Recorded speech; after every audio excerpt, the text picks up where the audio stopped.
I denne video forklarer vi dig, hvordan du monterer Harmony-persienner indvendigt monteret.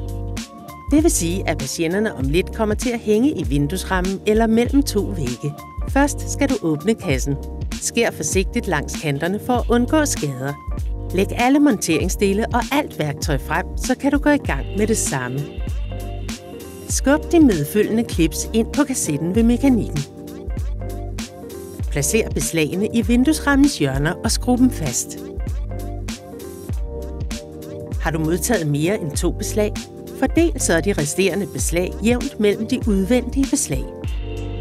Har dine persienner et ekstra stigebånd eller snor præcis i midten, skal beslaget placeres 10 cm til højre. Nu kan du samle dekorationslisten. Det gør du ved at dreje de sommerfugleformede beslag ind i dekorationslisten. Sæt persiennernes kassette i beslagene og luk enderne. Tryk dekorationslisten fast på kassetten. Monter snorholderne og sørg for, at der er tilstrækkelig plads, så persiennerne kan sænkes frit. Af hensyn til børnesikkerheden skal du placere snorholderne mindst 1,6 meter over gulvet. Nu er du færdig med monteringen.